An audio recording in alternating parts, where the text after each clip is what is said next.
दिनै आंखौ सिलाफाद दख'रा बैसागु फोरबो 15थि बैसागु फोरबो खुंनो लाबोनायाव दिनै आफादगिरि महरै नेहाथारि आफादगिरि हांख्रायनाय आं दिनै सफैदों। आं गावखौनो गाव गोजोननाय मोनदों। आंखौ जे बिदि आलासि महरै लिंहरनानै बिदि लाइ खुन्था गायसननायाव आंखौ हांख्रायनायखाय बिसोरनि रोजा साबायखर। मा मेसेज होगोनदि माखासे रायजो राजाफोरनि फैबाय थानाय समाव बैसागु साक्सेस खालामनायाव? सिलाफाद दख'रा बैसागु फोरबो आफादा जिबायदि आवगोलनिफ्रायनो खुंबोबाय दङ, आसा खालामो देग्लायबो रायजो राजा बयबो बेयाव फैनानै हेफाजाब होलायगोन।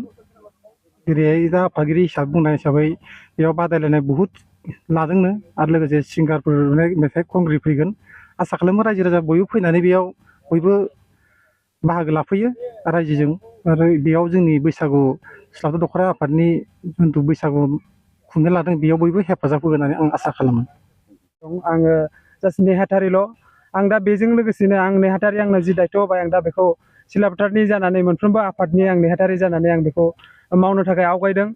जे थांनाय बोसोरफ्राव बा गोदो जाबोबाय थानाय बोसोरफ्राव जेरै साबना हामना खुंबोबाय थादों बेबायदिनो आंबो देग्लाय टारगेट लादों कि साबसिननिफ्राय हामसिन खालामनो थाखाय। थ' आं सानोमोन जोंनि सिलाफाद दख'रानि सिङाव मोन 42 बर' गामि दं। बे मोन 42 बर' गामिनिफ्राय साफ्रोमबो फैनानै नैबेयाव बादायनायखौ बाहागो लाफैयो। आं बेखौनो हास्थायगोन मोनफ्रोमबो गामिनिफ्राय। बेयाव खेलबो लादों नामा? जोङो गुबुन बोसोरफोरनि बायदिनो देग्लायबो जों साननैनि हाबाफारियाव जोङो मोननै हाबाफारिल' लानाय जादों।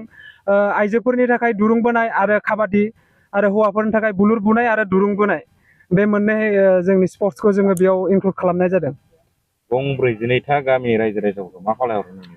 आं बेखौनो खावलायगोन दि थांनाय बोसोरफ्राव जोबोद गाजा गोमजायैनो खुंबोबाय थादोंमोन नोंथांमोननि हेफाजाबाव। देग्लायबो जोंनि 15थि जि बैसागु खुंफुंनो लानाय जादों बेयाव नोंथांमोना बे 42 बर' गामिनिफ्राय मोनफ्रोमबो गामिनिफ्रायनो हानजा मोसानाय, सिफुं सुनाय, खाम दामनाय दङ।